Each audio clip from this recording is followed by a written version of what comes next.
Aliens ये कुछ ऐसे प्रकार के प्राणी होते हैं जो दिखने में इंसानों जैसे नहीं होते। वैज्ञानिकों का मानना है कि ये प्राणी दूसरे ग्रह और गैलेक्सीज में रहते हैं, पर आज तक किसी भी साइंटिस्ट ने एलियंस की मौजूदगी की 100% श्योरिटी नहीं दी है। पर यूएफओ जिसमें ये यात्रा करते हैं उसे इतिहास और वर्तमान काल में काफी बार देखा गया है, और कुछ दूसरे ग्रह के साइंटिफिकल सर्वे करने के बाद वैज्ञानिकों को पता लगता है कि पृथ्वी के अलावा बाकी नक्षत्रों में भी जीवन की उम्मीद है। और आज की वीडियो में हम कुछ प्रूफ्स और स्टोरीज की मदद से जानने की कोशिश करेंगे कि एलियन सच में एग्जिस्ट करते हैं या नहीं। So without wasting any further more time, let's get into the video.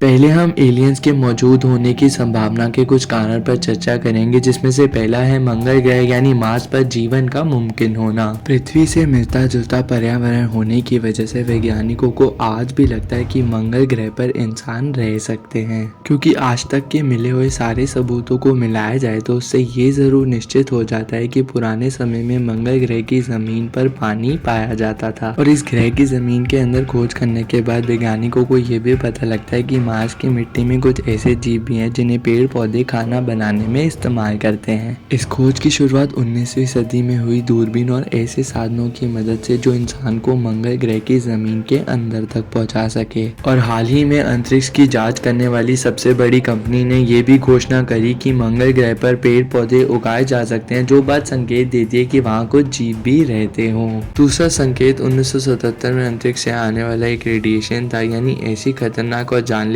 रे जिसे इंसान नहीं सुन सकता है, नहीं महसूस कर सकता है, पर अगर ये इंसान को छू ले तो उससे रे छूने वाली व्यक्ति की मृत्यु हो सकती है। ऐसे सिग्नल दूसरे देश के द्वारा भी भेजे जा सकते हैं, पर उसे भेजना कानून के सख्त खिलाफ है। इस तरीके की रेडिएशन अंतरिक्ष से आती रहती है तारों की वजह से, पर उस वक्त संकेत के स्थान से सबसे पास सितारा हजारों किलोमीटर दूर था। ये किसी टूटते तारे की रेडिएशन हो सकती है, किसी एलियन का संदेश। इस प्रश्न का असली जवाब वैज्ञानिक भी आज तक नहीं ढूंढ पाए हैं। अगला सबूत 1959 में एक फिजिक्स माहिर ने अपने एक लेख में दिया, जब वो तारों के बीच की हलचल पर जांच कर रहे थे। इस बात में वो बताते हैं कि अंतरिक्ष से संपर्क करने वाली रेडियो मशीन इतनी भावुक हो गई है कि वो उन संदेशों को भी पृथ्वी तक पहुंचा रही है जो एलियंस दूसरे ग्रह से भेजने की कोशिश कर रहे हैं। क्योंकि कुछ टाइम पहले इस फिजिकिस्ट ने अंतरिक्ष से कुछ ऐसे रेडियो पर आने वाले संकेत सुने जो एक धमाके के थे। इस स्पोर्ट के पीछे वैज्ञानिक बताते हैं कि एलियंस पृथ्वी के वासियों से बातचीत करने की कोशिश कर रहे हैं, पर नजर डालने वाली बात ये थी कि इस धमाके में हाइड्रोजन गैस भी निकली थी जो पानी के अंदर मौजूद होती है, पर ये गैस काफी सामान्य है जो पूरे अंतरिक्ष में सबसे ज्यादा पाई जाती है, जिससे इस वैज्ञानिक ने उन ग्रहों का अनुमान लगाया जहाँ हाइड्रोजन गैस भी मिले और जीवन भी संभव हो। खोज करने के बाद उन्हें ऐसे 1 बिलियन ग्रह मिलते हैं जहाँ जीवन की संभावना काफी ज्यादा है, पर अंत में ये सिर्फ एक नंबर निकाल पाए, क्योंकि ये फिजिकिस्ट ये नहीं बता पाए कि ये ग्रह कौन से है और पृथ्वी से कितनी दूर बसते हैं। चौथी घटना इंग्लैंड में उनकी एयरफोर्स को दी गई जमीन के पास एक जंगल में घटी, जहां पुलिस ऑफिसर्स को उड़ती हुई वस्तु दिखी जिसके अंदर से अजीब तरीके की लाइट्स निकल रही थी।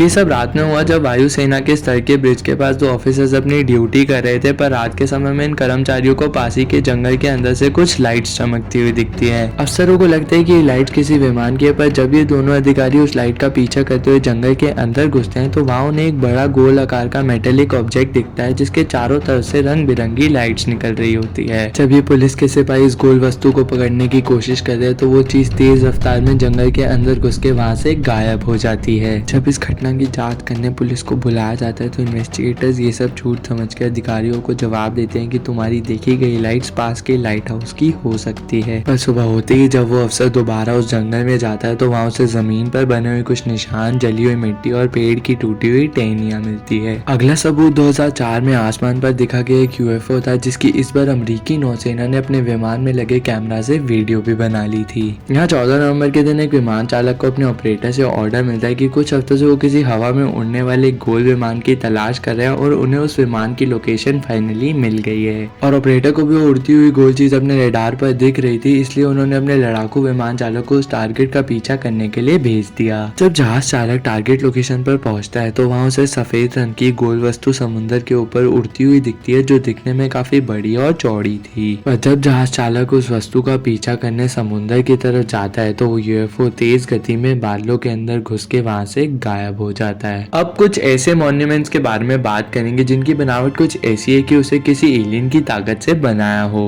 जिसमें से पहला अजूबा इजिप्ट के पिरामिड्स ऑफ गीजा है, जिन्हें मकबरे के तौर पर पुराने दौर के राजाओं के लिए बनाया जाता था। इनका ऐसा स्ट्रक्चर इतने बड़े होने के बावजूद भी इंजीनियर्स के मन में एलियंस की ताकत से संबंधित प्रश्न उठाता है। दूसरा स्टोन हेंज नाम का अजूबा है, जिसे 3000 BC में बनाया गया था, जो उस समय में संस्कृति के आयोजन और तारों की दिशा देखने में इस्तेमाल करा जाता था। पर लोगों का मानना है कि इस अजूबे को भविष्य देखने वाले जादूगर की मदद से खड़ा करा गया, क्योंकि इतने भारी, मजबूत और बड़े पत्थरों को स्थिर रखना नामुमकिन है बिना किसी सुपर नेचुरल पावर्स के। तीसरी नास्का लाइन्स नाम की जगह है, जहाँ रेगिस्तान की जमीन पर कुछ परमानेंट तस्वीरें और अजीब आकार बने हुए हैं, जिन्हें 500 BC के आसपास बनाया गया था। इन तस्वीरों को ढंग से सिर्फ आसमान से देखा जा सकता है, क्योंकि इसकी बनावट काफी बड़ी है, जिसकी वजह से लोगों को लगता है कि इसे एलियंस को सिग्नल देने के लिए बनाया गया है। ये तो कुछ सबूत है जिससे हमें पता लगा कि एलियंस एग्जिस्ट करते हैं नहीं। तो चलिए अब उन साइंटिस्ट से इस बारे में राय लेते हैं जो असलियत में एलियंस की छानबीन करते हैं। नासा के एक साइंटिस्ट इसका जवाब देते हुए कहते हैं कि ये प्रश्न काफी दिलचस्प है, जिसका उत्तर नासा जैसी बड़ी कंपनी इतने सालों से ढूंढने की कोशिश कर रही है। ये वैज्ञानिक बताते हैं कि उन्हें अभी तक किसी और प्लैनेट पे जिंदगी नहीं मिली, ना ही उन्हें एलियंस के जीवन से मिलता जुलता कोई सबूत मिला।